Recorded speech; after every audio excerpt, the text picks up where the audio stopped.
Sometimes the cruelest moments in our lives become the doorway to our greatest strength. Sometimes the people who cast us aside are the very ones who set us free. In the winter of 1887, the town of Bitter Creek decided Sarah Caldwell was worthless. Paralyzed from the waist down after a wagon accident, she had become a burden they no longer wanted to bear. So they sent her up the mountain to Ezra Stone, a feared mountain man who lived alone in the wilderness. It was meant as a joke, a way to be rid of her.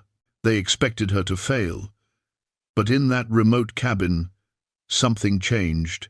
Sarah discovered she was far stronger than anyone imagined. What happens when the person everyone throws away becomes the one who matters most? Before we jump back in, tell us where you're tuning in from, and if this story touches you, make sure you're subscribed, because tomorrow I've saved something extra special for you. Bitter Creek wasn't always a cruel place.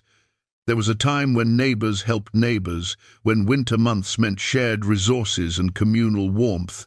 But 3 hard years of drought, failed crops, and a brutal winter had changed things. Survival became personal. Compassion became a luxury the town could no longer afford. Sarah Caldwell remembered better days. She remembered when her laugh could fill a room, when her hands moved swiftly across fabric, creating dresses that made the women of Bitter Creek feel beautiful despite the harsh frontier life. She remembered dancing at the summer social with Thomas, her husband, his strong arms guiding her across the wooden planks laid out under the stars. She remembered feeling useful, wanted, necessary. The accident happened on a Tuesday in September 3 years back. A simple trip to collect supplies from the neighboring settlement. The wagon wheel hit a washout in the road, hidden by autumn leaves. The whole rig went over. Thomas walked away with bruises. Sarah never walked again. Doc Winters had done what he could, set the broken bones in her spine, administered laudanum for the pain, spoke in careful medical terms about nerve damage and permanent injury. Thomas held her hand through it all, promised it didn't matter, swore they'd face it together, and for 6 months he kept that promise. He carried her, cared for her, loved her through the darkest days of adjustment. Then the fever came, quick and merciless, the way sickness often was on the frontier. Thomas burned with it for 3 days before his heart gave out. Doc Winters said there was nothing anyone could have done. Sarah knew better. She knew the exhaustion of caring for her had weakened him, made him vulnerable. She carried that guilt like a stone in her chest. After Thomas died, the town's charity lasted exactly 4 weeks, long enough to seem decent. Then came the subtle changes. Fewer visits, shorter conversations. Eyes that wouldn't quite meet hers. The preacher stopped mentioning her in Sunday prayers. The women's auxiliary found reasons why she couldn't participate in their gatherings anymore. Too difficult to accommodate, too sad to be around, too much trouble. Mrs. Helena Thornton, the banker's wife, had been the worst. She'd never liked Sarah, even in the good days. Too pretty, too talented, too happy. Now she led the Whisper campaign with surgical precision. "Such a burden on the community," she'd say, loud enough to be overheard but quiet enough to seem discreet. "Resources are scarce. We must think of those who can contribute." The other women would nod, grateful someone was saying what they'd been thinking. Mayor Edmund Hargrove was a practical man who prided himself on making difficult decisions. He kept the town running through drought and hardship with an iron fist wrapped in political platitude. When the town council met in January of 1887, Sarah's situation topped the agenda. She wasn't present to defend herself. No one thought to invite her. The discussion, recorded in the official ledger in the mayor's precise hand, was brief. Sarah Caldwell, widow, age 28, paralyzed, no family, no means of support, ward of the territory, unfit for community care. Proposal: relocation to appropriate accommodation. The vote was unanimous. Doc Winters attended that meeting. He was the only one who spoke against the proposal, though his objection was measured and ultimately ineffective.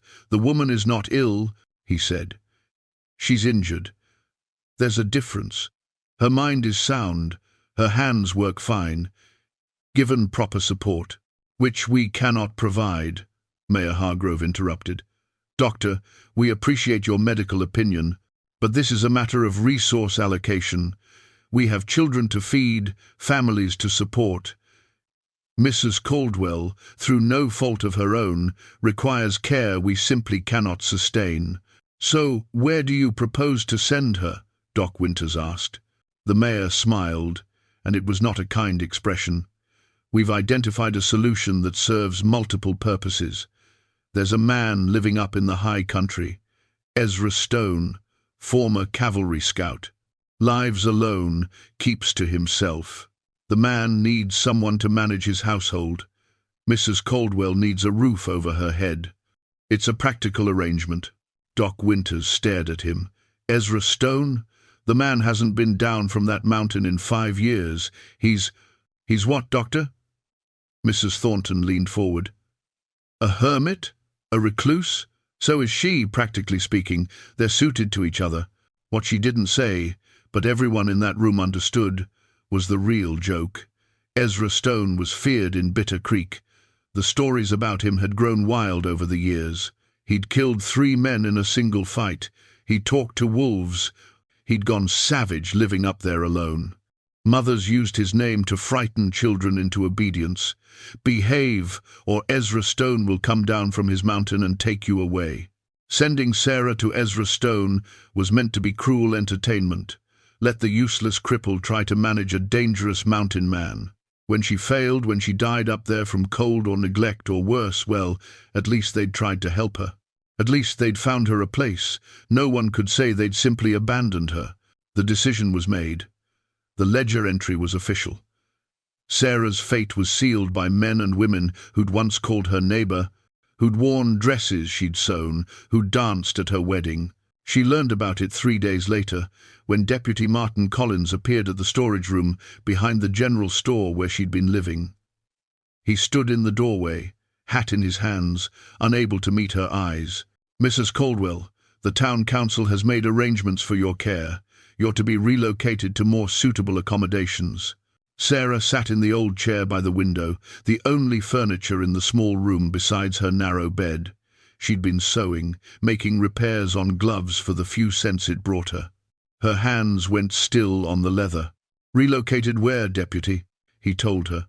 Watched her face go pale, saw her hands grip the chair arms. "Ezra Stone." Her voice was barely a whisper. Even she had heard the stories. "Yes, ma'am. It's already decided. We'll make the trip up the mountain day after tomorrow. You'll want to gather your things." He left before she could respond, relieved to escape the small room and the look in her eyes. Sarah sat alone as the winter afternoon faded to evening.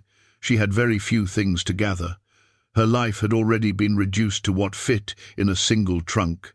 Clothes worn thin, Thomas's watch, her sewing kit, a few books, the wedding ring she still wore, though the gold band was now too loose on her thinned finger. She didn't cry. She'd cried herself dry in the months after Thomas died. Now there was only a dull acceptance, a bone-deep weariness. If this was how it ended, sent to a mountain to die in service of the town's casual cruelty, then so be it. She'd lost the will to fight for a place among people who so clearly didn't want her. That night, as wind rattled the loose boards of the storage room, Sarah twisted the wedding ring on her finger and thought about everything she'd lost: her mobility, her husband, her purpose, her place in the world. She had no way of knowing that on a mountain high above Bitter Creek, in a cabin built from pine and determination, a man named Ezra Stone sat by his fire and thought about the message the deputy had brought him that afternoon. They were sending him a woman, a paralyzed woman, another burden the town wanted to dispose of. Ezra stared into the flames and remembered another woman, another time. He remembered cruelty disguised as concern. He remembered loss, and he made a decision that would change everything. If they wanted to throw this woman away, he would catch her, And maybe, just maybe, they would both find something worth holding on to. The morning came too soon. Sarah woke in the darkness before dawn, her body stiff from cold and tension. She'd barely slept, listening to the wind howl through the gaps in the walls, wondering if this would be her last night among people, such as they were. Deputy Collins arrived with the wagon at first light. He brought another man, Jacob Hayes, to help with the lifting. They were both young, both uncomfortable with the task ahead. They handled Sarah like fragile cargo, avoiding her eyes as they carried her chair outside. A small crowd had gathered despite the early hour, not to bid farewell but to witness. Mrs. Thornton stood on the boardwalk outside her husband's bank, arms crossed, satisfaction evident on her sharp features. A few other women clustered nearby, whispering behind gloved hands. Some of the men from the saloon watched from across the street, curious about the spectacle. No one spoke to Sarah directly. No one wished her well. They simply watched as the deputy and his helper loaded her into the back of the wagon, settled her trunk beside her, and arranged blankets around her legs. The morning was bitter cold, the sky heavy with the promise of more snow. Doc Winters appeared just as they were preparing to leave. He carried a canvas bag, which he handed to the deputy.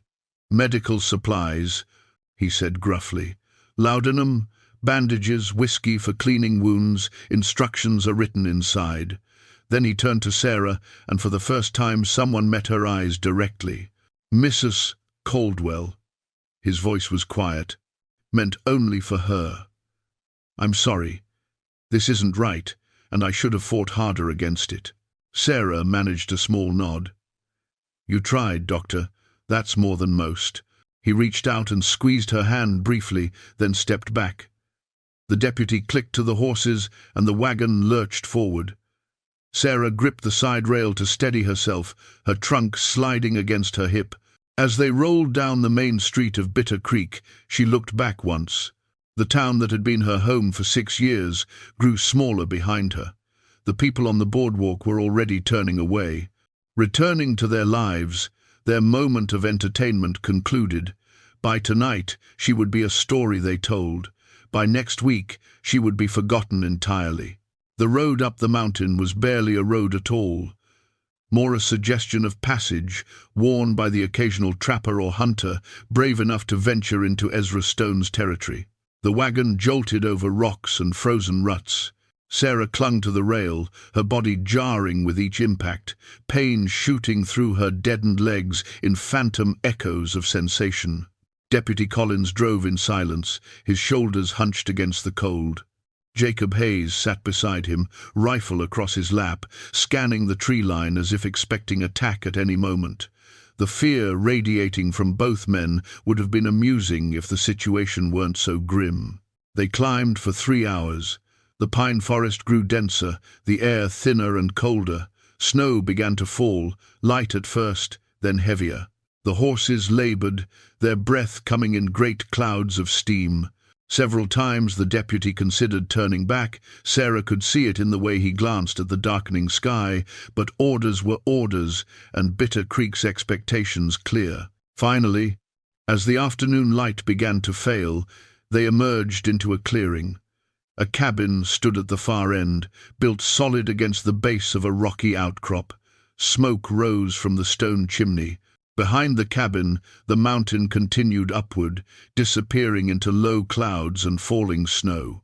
The cabin was larger than Sarah expected, well-maintained, with a covered porch running along the front. Stacked firewood lined one wall, protected from the weather.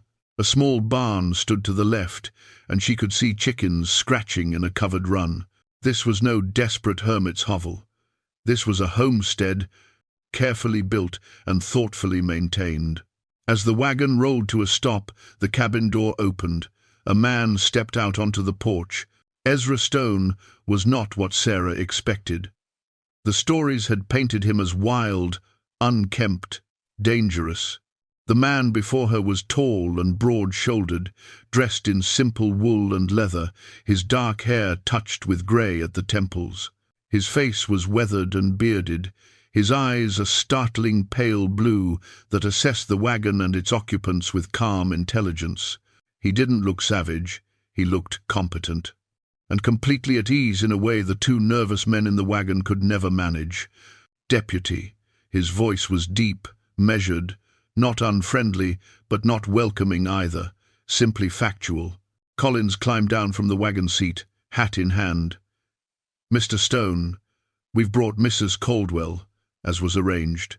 As was decided by your town council without my input," Ezra corrected quietly. "But yes, I received word." His gaze moved past the deputy to Sarah in the wagon bed. Their eyes met, and Sarah saw something she hadn't seen in 3 years. No pity, no disgust, no uncomfortable avoidance. Just a straight, honest assessment, human to human. "Ma'am," he said with a slight nod. "Mr. Stone," Sarah replied, surprised. Her voice came out steady. Ezra moved down the porch steps with the easy grace of a man comfortable in his own body.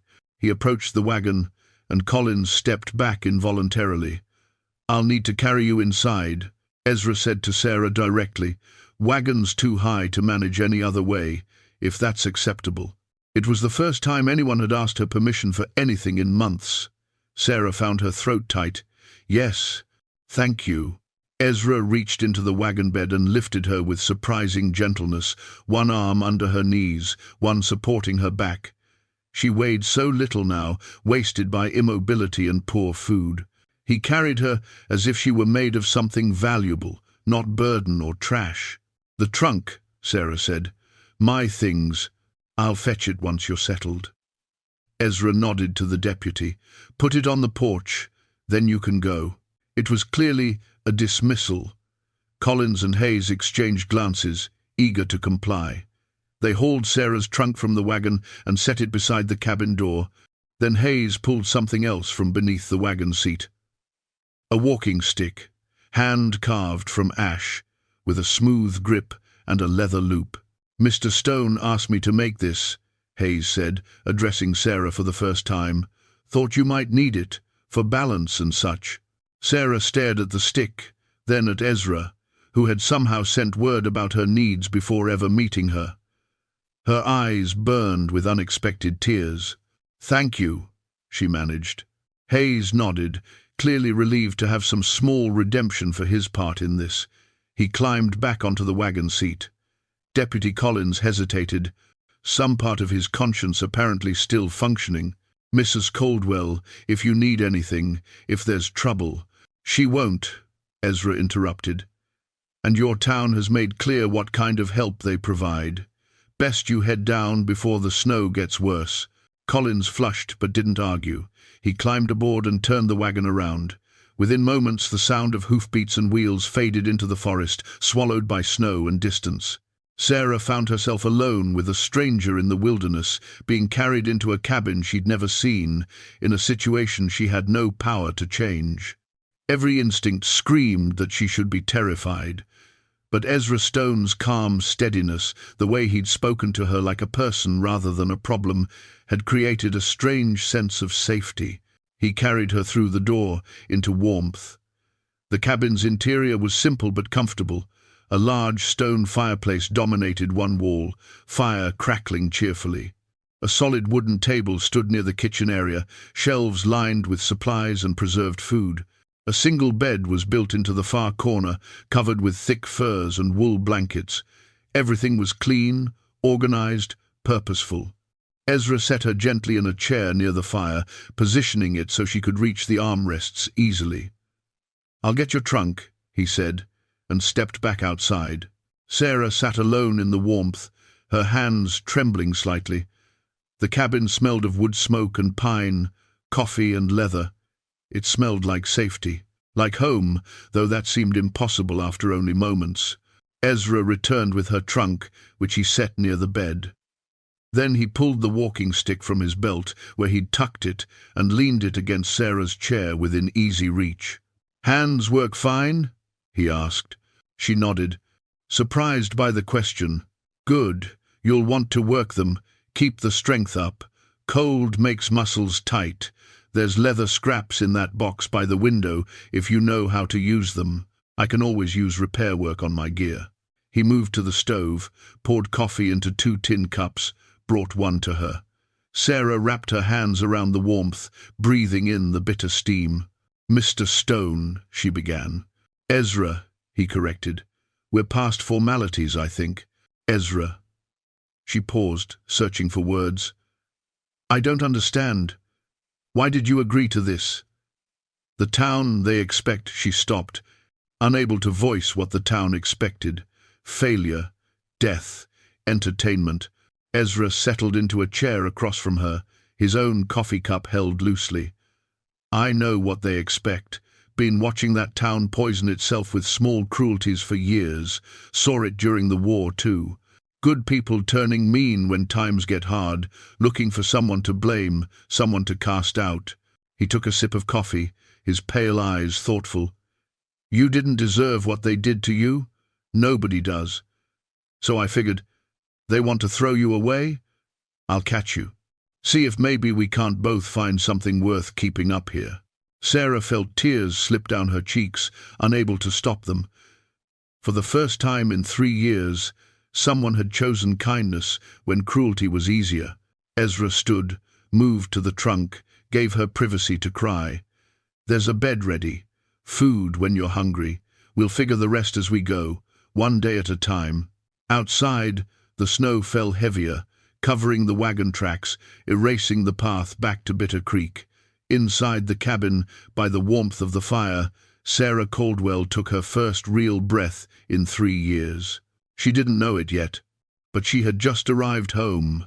Spring came slowly to the high country, announcing itself first in sounds rather than sights. The ice on the creek began to crack and sing.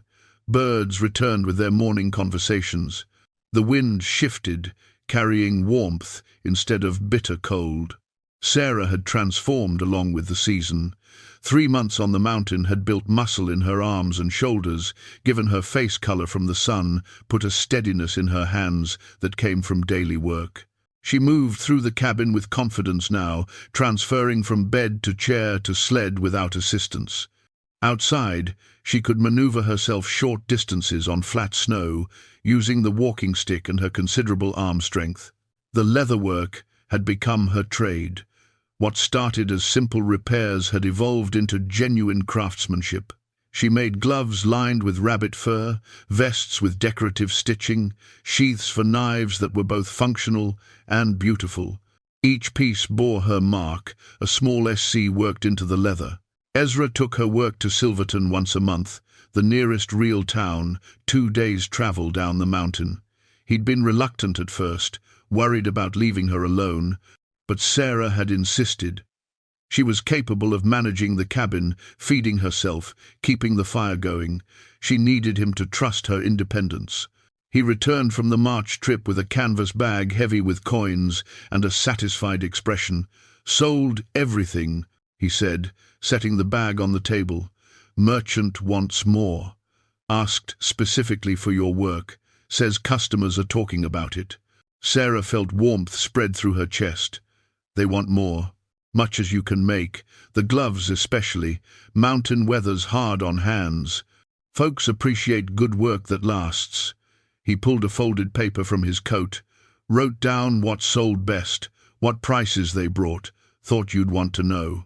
Sarah studied the list, her mind already calculating materials needed, time required, designs that would work best. This was income, real money that she earned with her own skill. The bag of coins represented more than just currency, it represented worth. "We split it even," she said. "You provide the materials, do the selling. Fair partnership." Ezra shook his head. "Your work, your money, I got the furs and my own income. Don't need even," Sarah interrupted firmly. "I use your supplies, your shelter, your knowledge. You spend time selling instead of trapping. We're partners in this, or I don't do it." They stared at each other across the table, both stubborn, both principled. Finally, Ezra nodded. "Even it is. But you're taking the larger share since it's your skill bringing the premium price." They settled on 60-40, Sarah taking the larger portion. It felt fair, it felt right, it felt like respect. With spring came new routines. Sarah learned to work outside on the porch, where the light was better and the air fresh. Ezra built her a work table at the right height, with storage underneath for leather and tools. Neighbors passing through, trappers heading to or from Silverton, began to stop and place orders directly. Word was spreading about the quality of her work. One afternoon, as Sarah stitched a complex pattern into a belt, Ezra sat on the porch steps, sharpening his knife, and spoke of things he'd been holding close. "There's talk in Silverton," he said, his tone casual but his focus intent on the blade. "Railroad companies surveying the territory. Looking for routes through the mountains." Sarah's hands stilled. "This far up?" "Everywhere eventually. Progress, they call it. Civilization coming whether we want it or not." She heard the worry beneath his words. "You're concerned about the land. This place. It's been my peace for 5 years.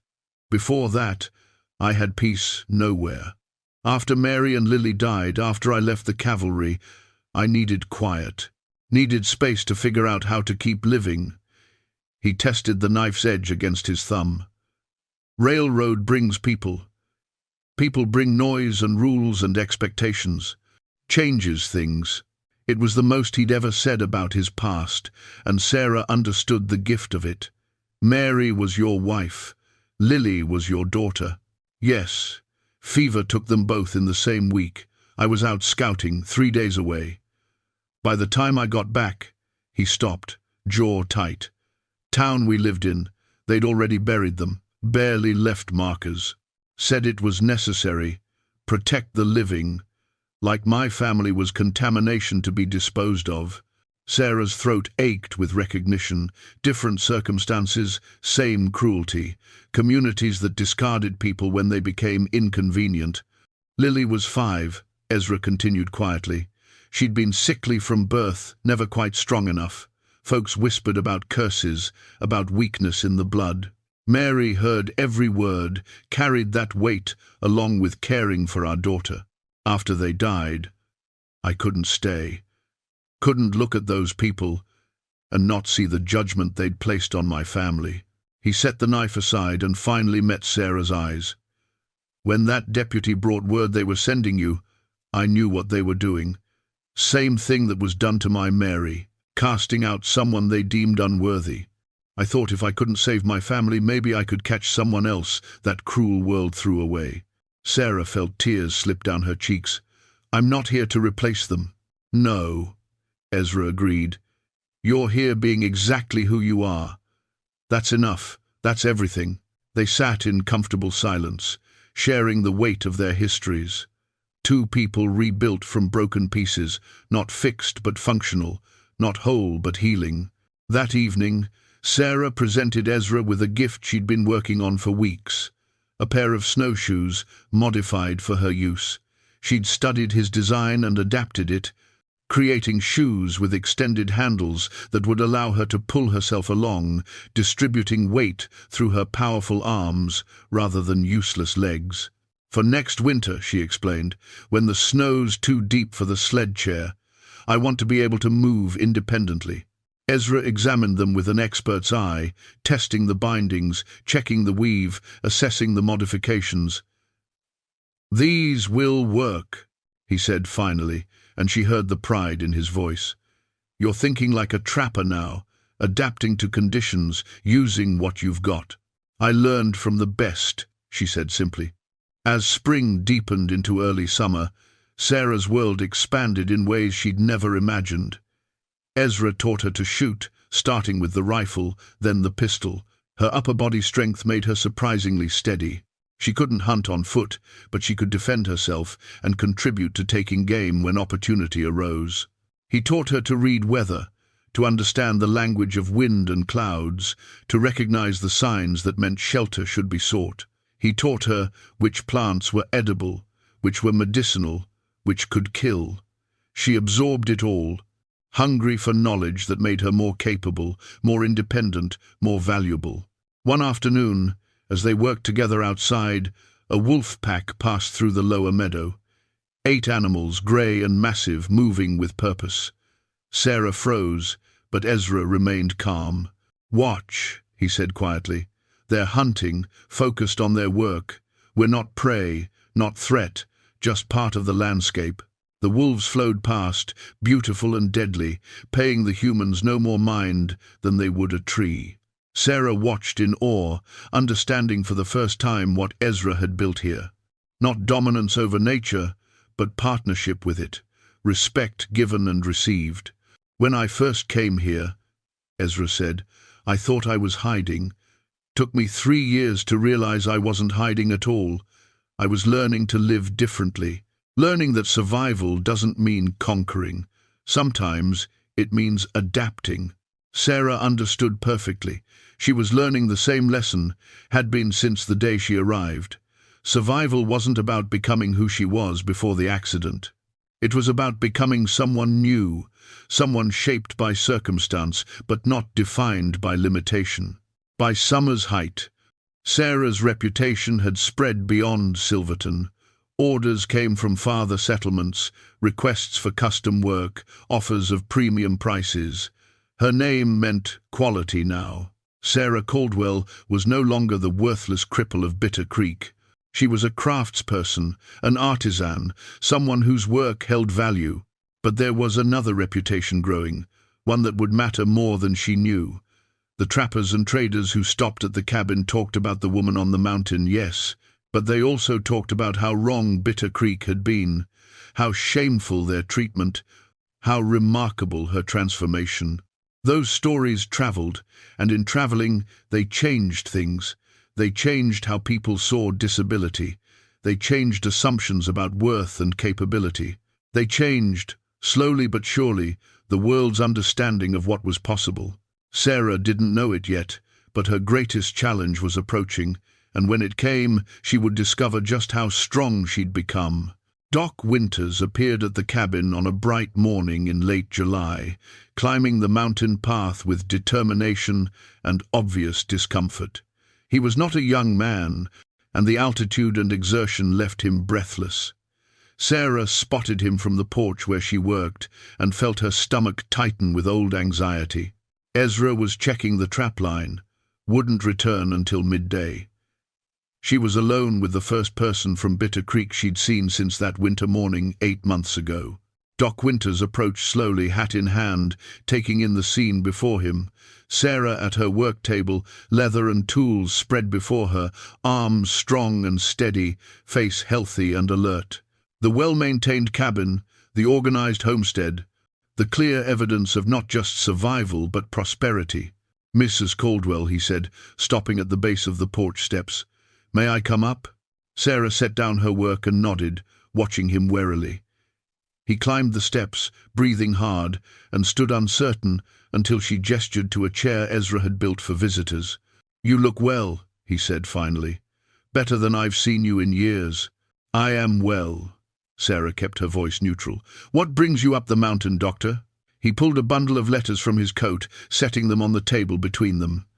"These arrived over the past months, from various people in town. I thought you should see them." Sarah stared at the letters but didn't touch them. "I'm not interested in Bitter Creek's opinion of me. I understand. But Sarah, things have changed." He leaned forward, earnest. "The stories about you, about how you're thriving up here, they've gotten back to town. People are—" He searched for the right word. "Ashamed. Of how you were treated, of what was done." "They should be," Sarah said flatly. "They are." Doc Winters ran his hand through his thinning hair. "Mrs. Thornton especially. She's written asking about you, wanting to make amends. Several others too. And Mayor Hargrove, Mayor Hargrove made an official record declaring me unfit and worthless." Sarah interrupted, her voice hard. "He organized my removal like I was trash to be hauled away. What could he possibly have to say now?" Doc Winters opened one of the letters, his hands shaking slightly. "He wants to formally apologize, to invite you back, if you'd consider it. The town has struggled since you left. We lost 4 families over the winter. The community that seemed so eager to cast you out. It's discovering what happens when we start deciding who deserves help and who doesn't. They're discovering consequences, Sarah said, not compassion. The doctor flinched but nodded. You're right, and you have every right to refuse any contact with us. But Sarah, there's more. The territorial governor reviewed several cases of municipal abandonment. Your situation was cited as an example. There's talk of new regulations about how communities must care for injured or disabled residents. Sarah's hands stilled on the leather. Because of me? Because your story got out? Because people heard about a town that sent a paralyzed woman to die on a mountain, and that same woman is now running a successful business and thriving. It made people ask questions about their own assumptions, about what disability actually means versus what we fear it means. Despite her anger, Sarah felt something shift in her chest. Her suffering, her abandonment, had created change beyond her own life. The thought was both painful and powerful. I won't come back, she said firmly. This is my home now. Ezra is my family. Whatever Bitter Creek wants, whatever amends they think they can make, I don't need them. I know, Doc Winters said gently, and I told them as much, but I promised to deliver the letters, to check on your welfare, and to report honestly what I found. He stood, preparing to leave. For what it's worth, Sarah, you've changed more than just your own life. You've changed how people think. That matters. After he left, Sarah sat alone with the bundle of letters. She didn't want to read them, didn't want to give Bitter Creek any space in her thoughts. But curiosity and something else, something harder to name, made her pick up the first one.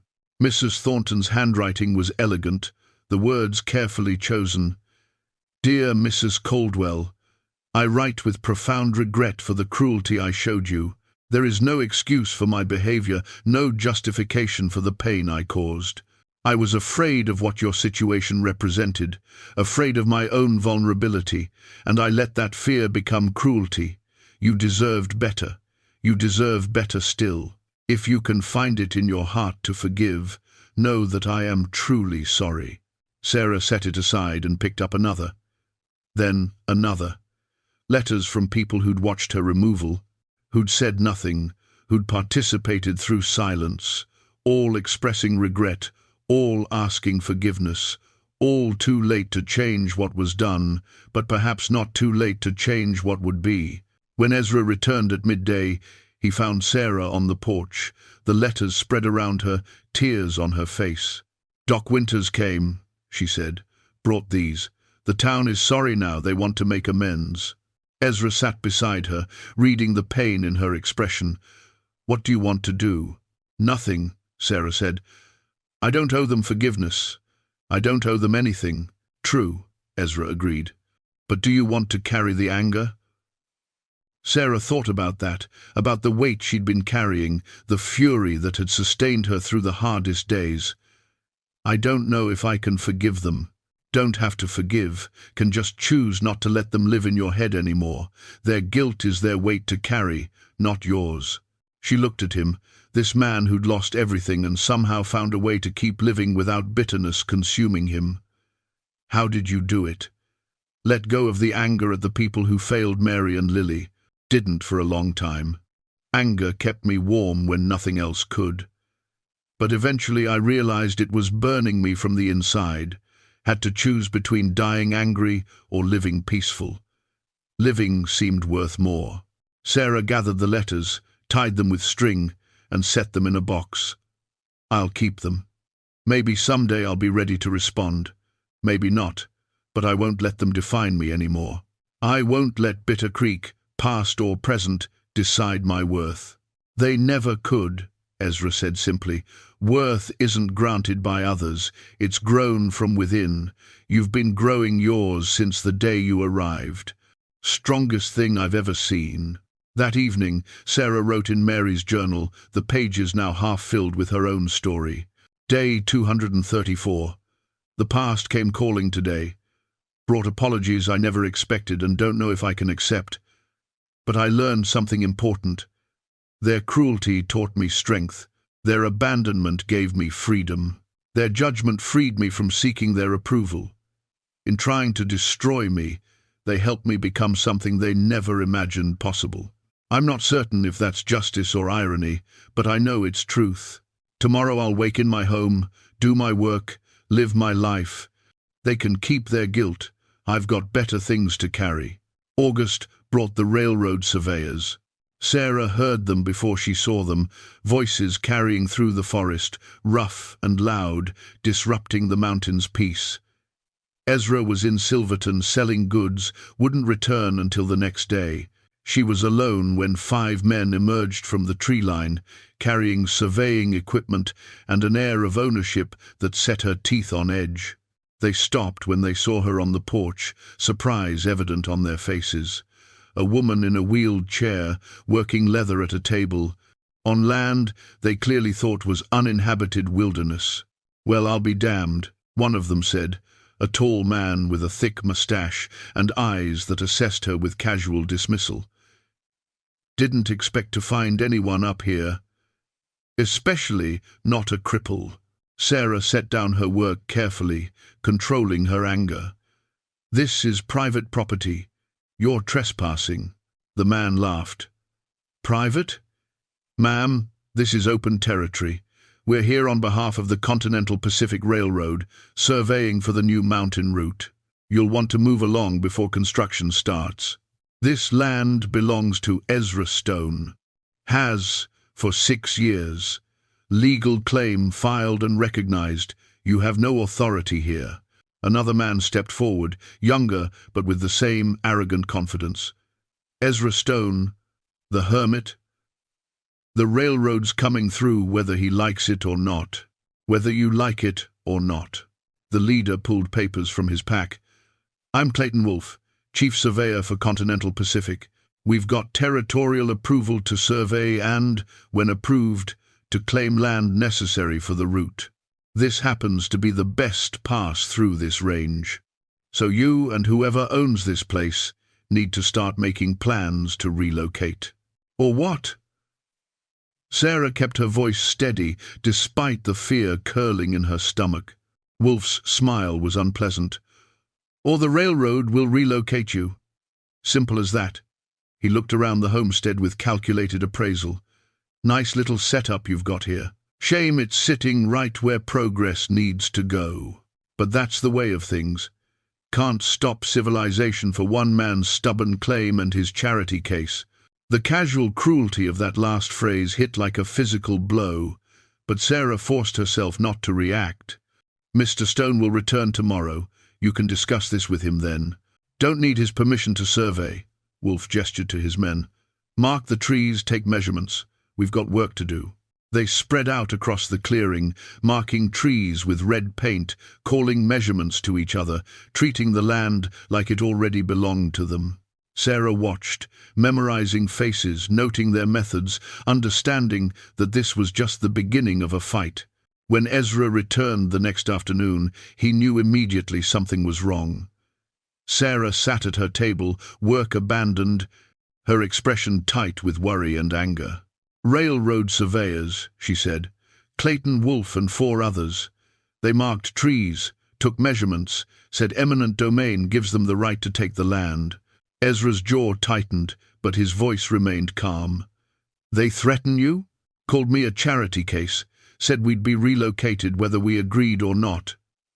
Sarah met his eyes. "Ezra, can they really do that?" He sat heavily in the chair across from her. "Eminent domain is legal, yes, but there are processes, requirements. They can't just take land without proper compensation and proof it's for public good."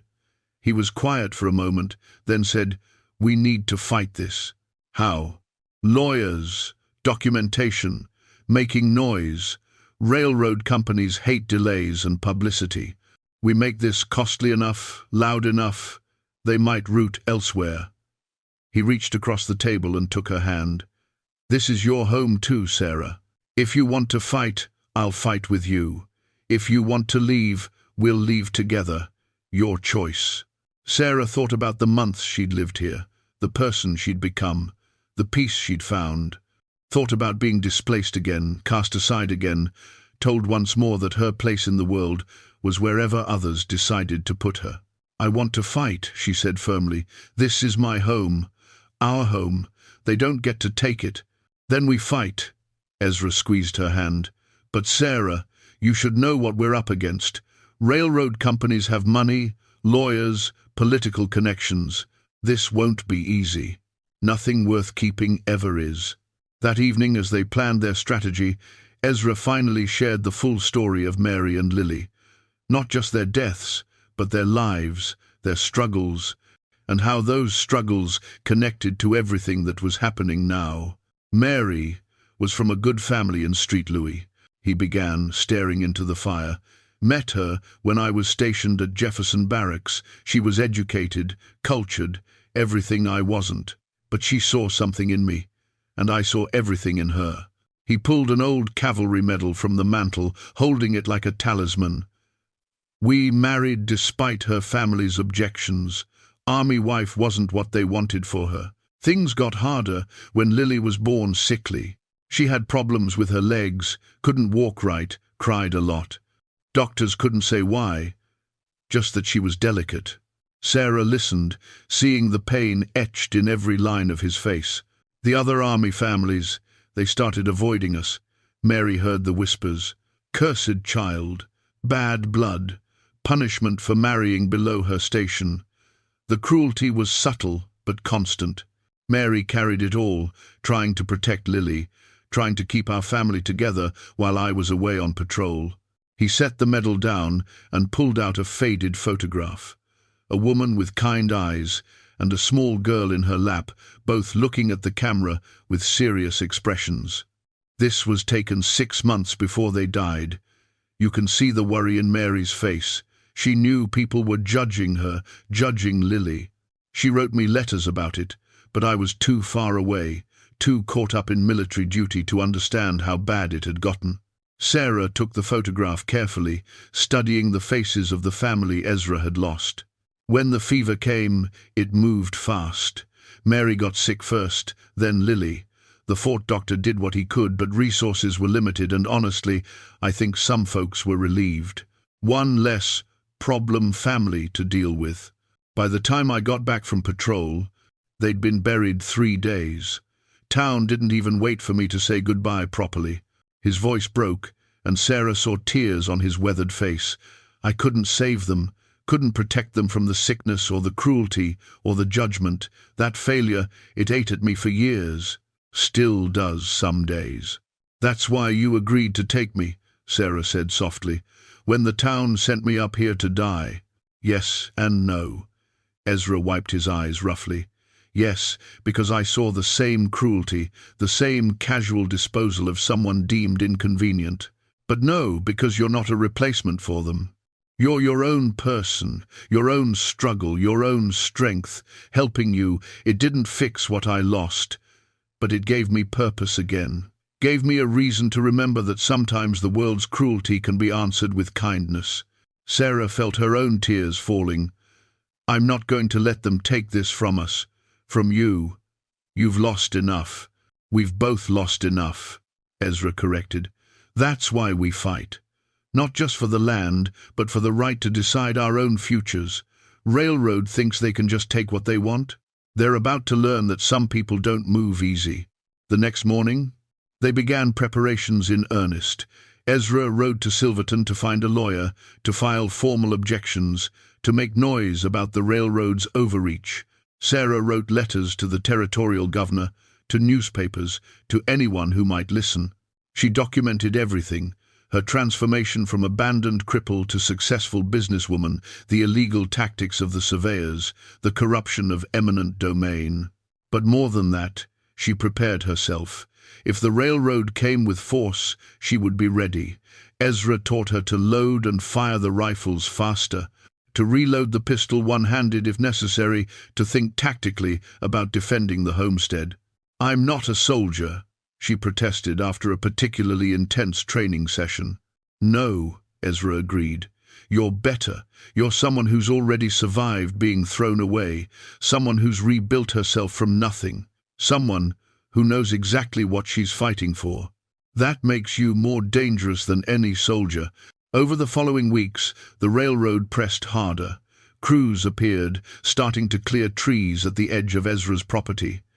Legal notices arrived, demanding evacuation within 30 days. Threats came from hired troublemakers, men paid to intimidate and harass. Through it all, Sarah and Ezra stood firm. They documented every violation, every threat, every illegal trespass. They made the railroad's behavior public, sending reports to newspapers, to territorial officials, to anyone who would listen. And slowly, surprisingly, support began to arrive.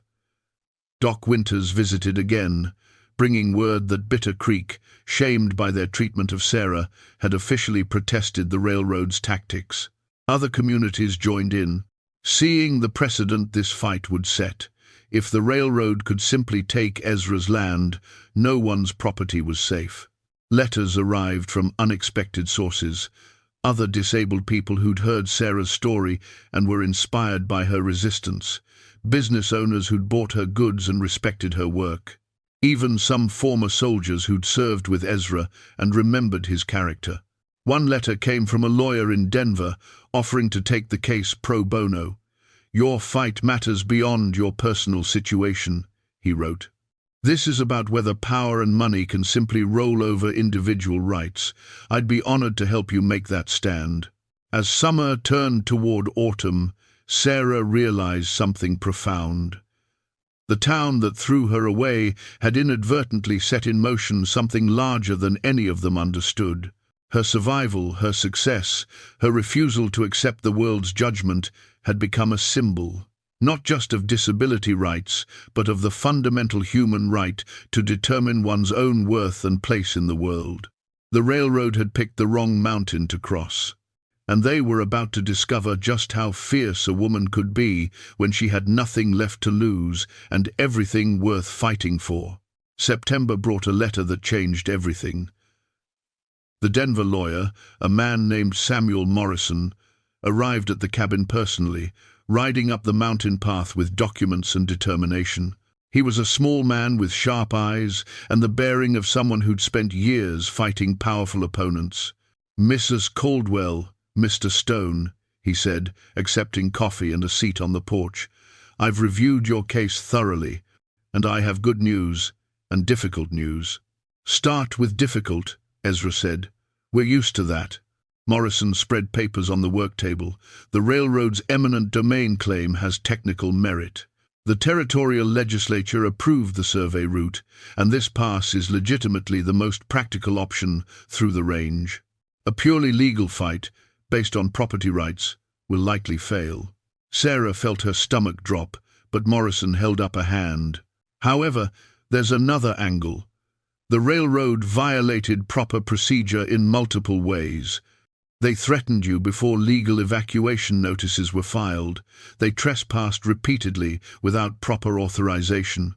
Most importantly, they failed to offer fair compensation or proper relocation assistance. We can't stop the railroad entirely, but we can force them to the negotiating table." "What does that mean?" Sarah asked. "It means we make their violations public and costly, force them to pay fair market value, plus compensation for harassment and illegal tactics, make them provide suitable relocation land or funding, and most importantly, we delay them long enough that winter sets in. Railroad construction in these mountains stops dead when snow comes. That gives us leverage." Ezra leaned forward. "You're talking about a fight that lasts months." "Yes, and it will get ugly. Clayton Wolfe strikes me as a man who doesn't like being told no. When legal pressure increases, he may resort to extra-legal methods. You need to be prepared for that." "We're prepared," Sarah said firmly. Morrison studied her with approval. "I believe you are, Mrs. Caldwell. Your story has garnered significant attention. The territorial governor is watching this case. Several newspapers are following it. The railroad would prefer this go away quietly, but you've made that impossible. That's your greatest weapon. Over the next 2 weeks, Morrison filed motions, injunctions, and formal complaints. Each document was meticulously researched, each argument carefully constructed.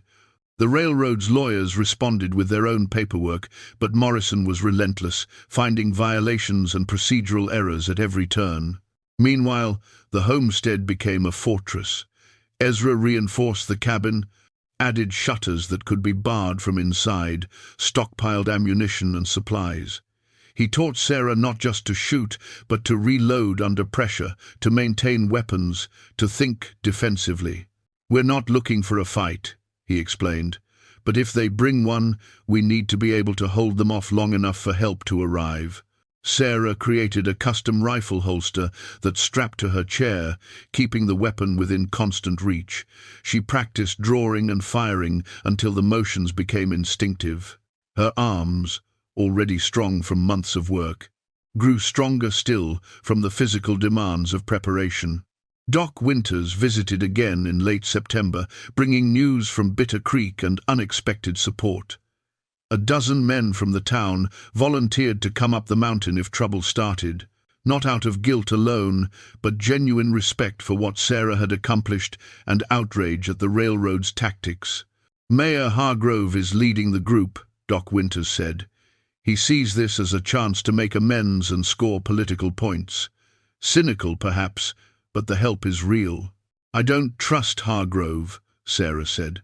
"He cast me out once already." "Then trust that he's a politician who sees which way the wind is blowing. Public opinion has turned strongly in your favor. Supporting you is good politics now. Does his motivation matter if the result is useful?" Sarah thought about that. Pride wanted to refuse help from the town that had betrayed her. Pragmatism said to accept any advantage in the coming fight. "Tell them to be ready," she decided. "But they follow Ezra's orders if they come.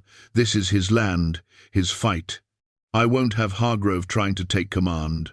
October arrived with the first serious snow. The railroad crews worked frantically, trying to complete surveys and initial clearing before winter made it impossible. Clayton Wolfe appeared regularly, his frustration evident as legal delays mounted and deadlines approached. One afternoon, he climbed to the cabin alone, leaving his men below. Sarah was outside, working despite the cold, when he approached. Ezra appeared in the doorway behind her, rifle in hand but not raised. "Mrs. Caldwell," Wolfe said, his tone attempting reasonableness. "This has gone on long enough. The railroad is prepared to make you a generous offer, enough money to buy land anywhere you want, set you up for life. All you have to do is convince Stone to accept the buyout and move on."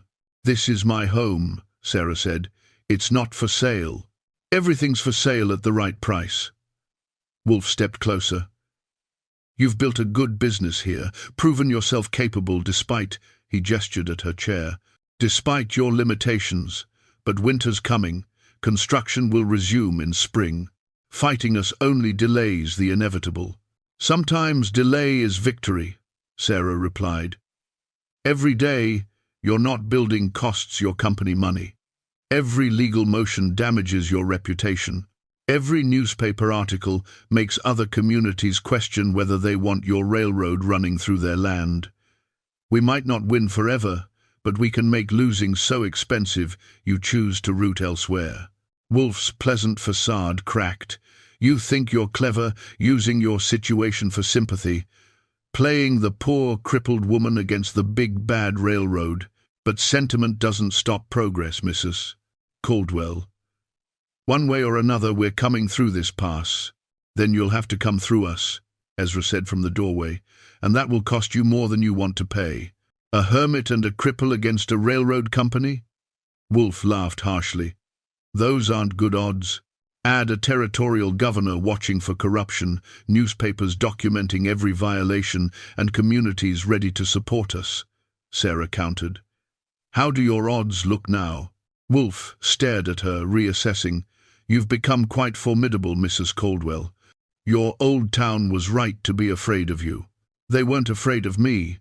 They were afraid of themselves, of what my existence said about their own vulnerability. That fear made them cruel. Your fear of losing time and money is making you the same way. Something dangerous flickered in Wolf's eyes. Last chance. Take the offer. Walk away while you can. We'll see you in court, Sarah said evenly, or wherever else this fight leads. Wolf left without another word, but his parting look promised this wasn't over.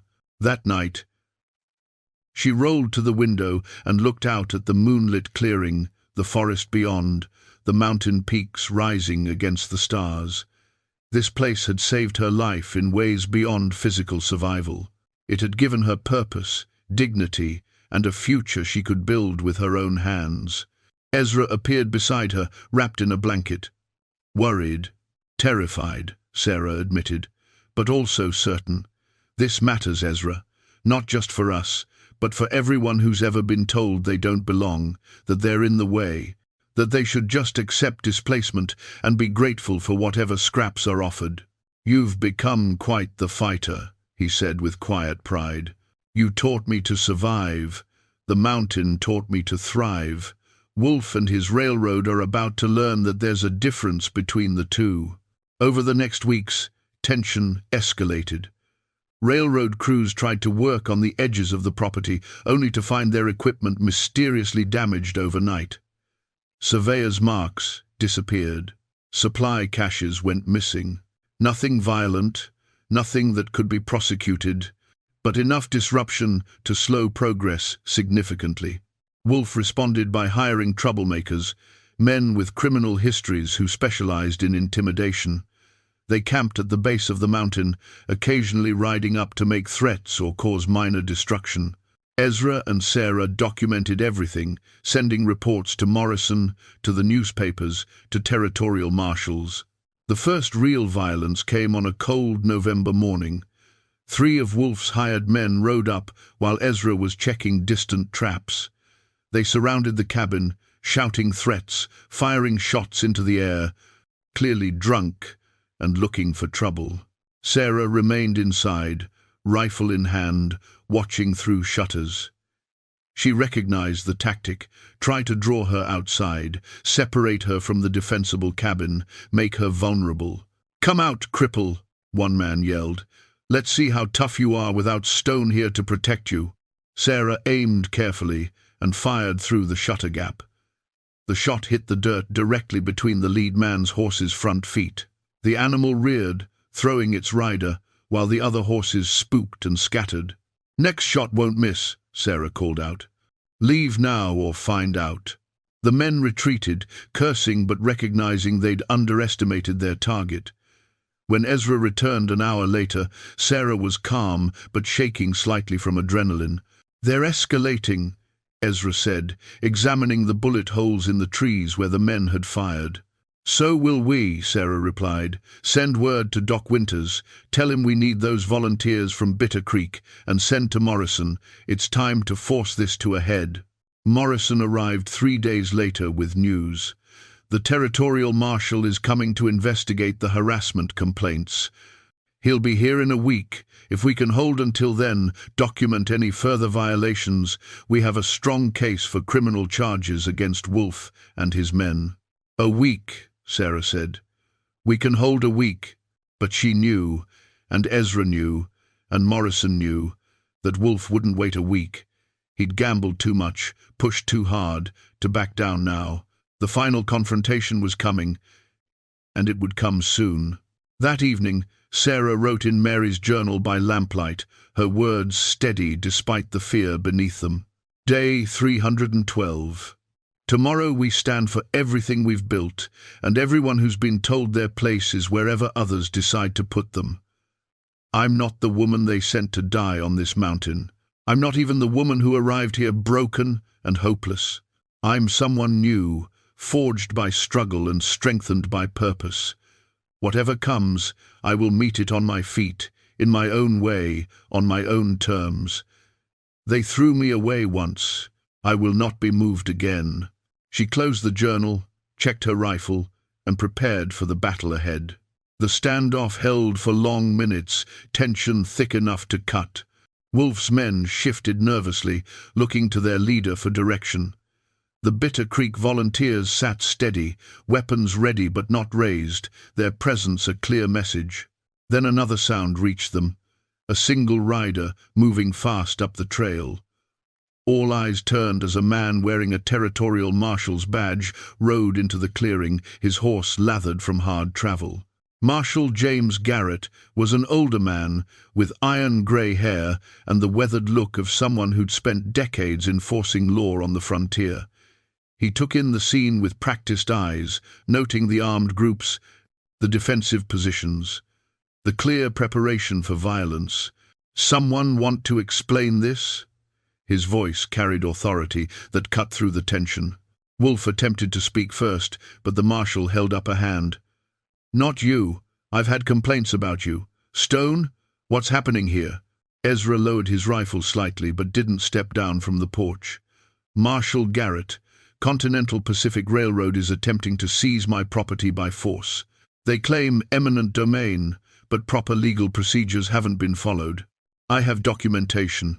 "I've seen the documentation," Garrett said. "Your lawyer Morrison sent everything to my office, filed formal complaints about harassment, trespassing, and illegal intimidation tactics." He turned to Wolf. "Mr.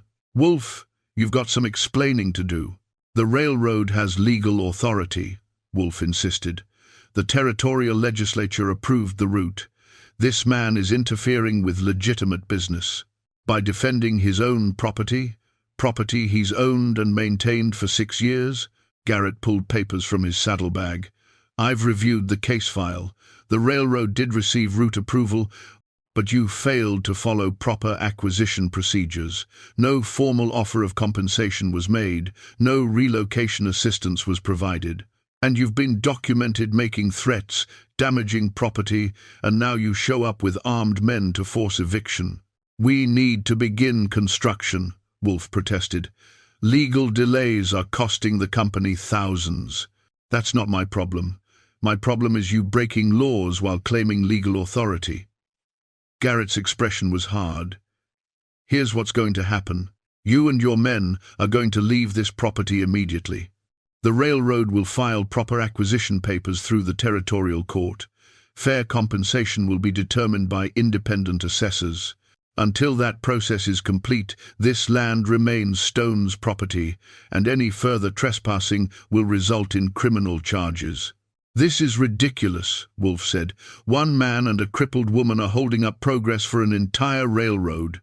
"That crippled woman," Sarah called from the cabin, rolling herself into view on the porch beside Ezra, "has documented every violation your company committed, every threat, every illegal trespass, every intimidation tactic. The territorial governor has copies, so do 3 newspapers. So you might want to choose your next words more carefully." Marshal Garrett looked at Sarah with evident respect. "Mrs. Caldwell, I've read about your situation, what was done to you by Bitter Creek, what you've accomplished here. It's impressive." "Thank you, Marshal. I just want to keep my home and live in peace." "That's a reasonable request." Garrett turned back to Wolf. "The railroad can route through here if the legal process determines that's appropriate. But it will be done lawfully, with proper compensation, and with respect for the property owner's rights, not through force and intimidation." Wolf's jaw worked with suppressed fury. "The company won't forget this interference." "Good. I hope they remember it next time they're tempted to cut legal corners." Garrett's hand rested on his pistol. "Now leave. Take your hired guns with you. And Mr. Wolf, don't come back to this property without proper legal authorization. If I hear you've made any more threats or caused any more trouble, I'll personally arrest you for criminal trespass and attempted theft." For a moment, it seemed Wolf might argue further. His men watched him, waiting for orders, clearly hoping he'd back down. The Bitter Creek volunteers remained ready, and Ezra's stance suggested he'd welcome an excuse to finally act. Finally, Wolf jerked his horse's reins around. "Let's go." "But this isn't finished, Stone. When the legal process plays out, we'll be back." Then come back legally, Sarah said. With papers and proper procedures, we'll fight you in court like civilized people instead of with guns like thieves. Wolf and his men rode out, their retreat watched closely by the marshal and volunteers. Only when they disappeared down the trail did the tension finally break. Marshal Garrett dismounted and approached the porch. "Mrs. Caldwell, Mr. Stone, you've made powerful enemies. The railroad doesn't like losing." "They haven't lost yet," Ezra said. "Just been reminded they have to follow the law like everyone else." "True, but you've set an important precedent. Other communities are watching this case. What happens here will matter beyond just your property." Garrett looked at the assembled Bitter Creek men. "Gentlemen, thank you for your assistance.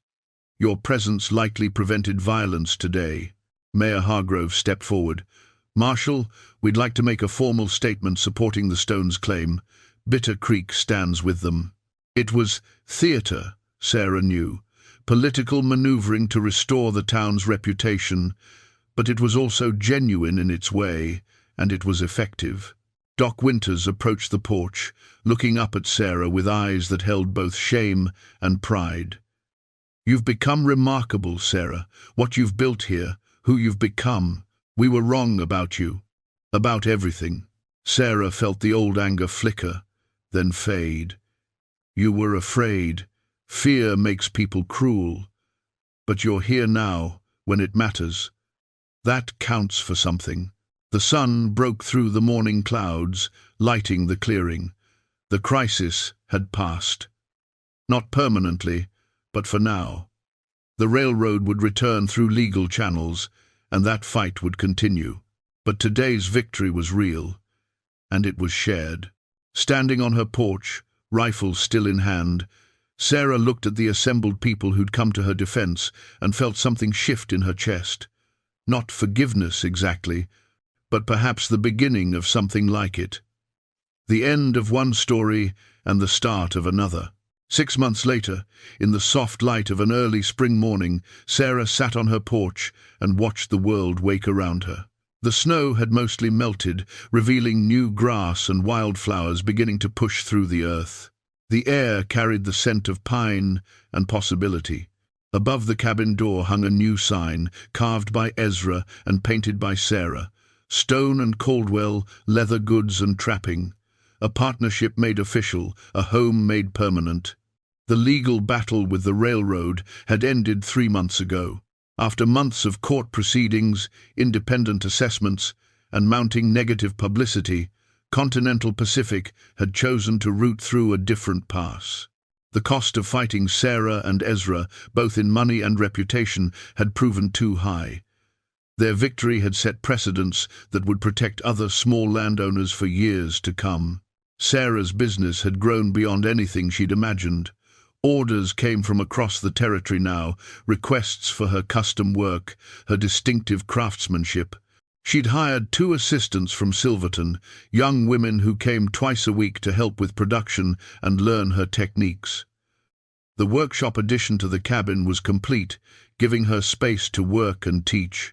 But more than the business, more than the legal victory, what filled Sarah with quiet satisfaction was the life she'd built, the person she'd become. She heard Ezra moving inside, preparing morning coffee, the familiar sounds of their shared routine. He emerged onto the porch carrying 2 cups, handed her one, and settled into his chair beside her. "Spring's coming early this year," he observed. "Good, more time to work." Sarah sipped her coffee, savoring the bitter warmth. "The order from Denver is going to take 3 full weeks. Custom saddles, matching tack. It's the biggest commission yet. You'll manage it. You always do." Ezra's quiet pride was evident. "Got a letter yesterday from Morrison. Says other lawyers are citing your case in property rights arguments. You've become something of a legal precedent." Sarah smiled. "Never thought I'd be a legal precedent. Just wanted to keep my home." "You did more than that. You changed how people think. About disability, about worth, about what's possible when you refuse to accept other people's judgments." They sat in comfortable silence, watching the morning unfold. A family of deer moved through the lower meadow, birds called from the trees. The mountain breathed around them, alive and eternal. Doc Winters visited regularly now, making the climb with less difficulty as the weather improved. He'd become a genuine friend, his earlier failure to defend Sarah forgiven if not forgotten. Through him, Sarah heard news from Bitter Creek. The town had changed.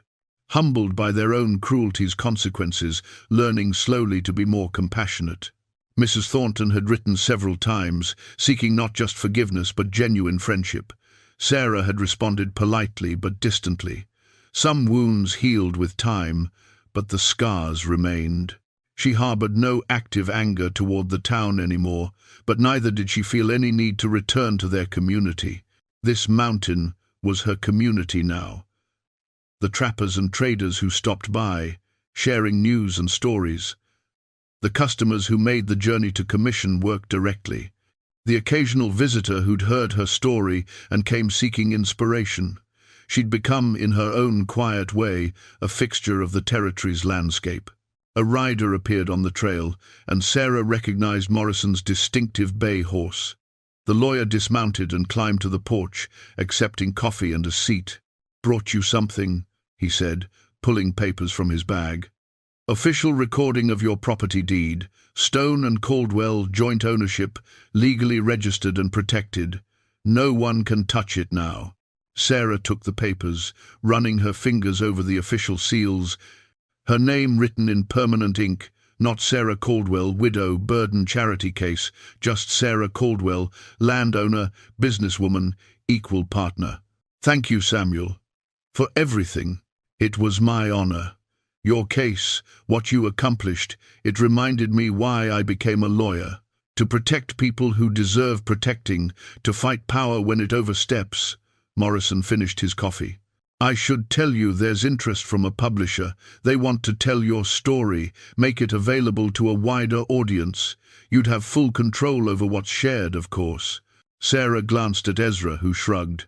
"Your story, your choice." She thought about it, about the woman she'd been when Bitter Creek cast her out, broken and hopeless, about the journey to this porch, this moment, this life, about other people in similar situations who might need to hear that transformation was possible. Let them write it, she decided. But truthfully, no sugarcoating the pain or the struggle. People need to understand both the cruelty and the possibility. That sometimes the worst thing that happens to us opens the door to becoming who we were always meant to be. Morrison left with her agreement and her promise to review any manuscript before publication. After he'd gone, Sarah and Ezra sat together as the day warmed around them. "Do you ever regret it?" Ezra asked quietly. "Staying here instead of returning to easier country?" Sarah looked at her hands, strong and calloused from work. At the workshop where her craft took shape, at the mountain peaks rising against the blue sky, at the man beside her who'd caught her when the world threw her away and given her space to become herself. "Never," she said. "This mountain saved my life. Not just by giving me shelter, but by demanding I become strong enough to deserve it. The town wanted me to disappear. Instead, I became more visible than ever, more capable than they imagined, more valuable than they understood." She picked up a piece of leather she'd been working on, running her thumb over the stitching. "They called me worthless, sent me here to prove it. Instead, I proved that worth isn't granted by others. It's built by our own hands, our own determination, our own refusal to accept the world's cruelty as the final word." Ezra nodded slowly. "Mary would have liked you, would have recognized a kindred spirit. I wish I could have known her. And Lily, in a way, you do. Their story is part of why you're here, why I was ready to help. Their loss taught me that the world's judgment doesn't determine value. Your survival proved it." The sun climbed higher, warming the porch, the cabin, the cleared land around them. Sarah would work soon, fulfilling orders, creating beauty from raw materials, building her business and her reputation one stitch at a time. But for now, She simply sat in the peace of the morning, on the porch of the home she'd earned, beside the friend who'd become family, in the life she'd built from the ashes of the one she'd lost. The town had sent her to the mountain as a joke, a cruel disposal of someone they deemed worthless. They'd expected her to fail, to die, to disappear into obscurity.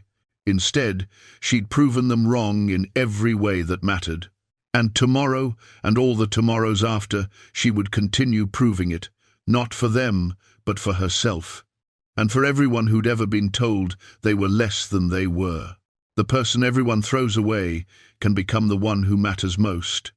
Sarah Caldwell was living proof. She smiled, picked up her coffee, and watched her mountain come alive with spring. Home. Finally, truly, home.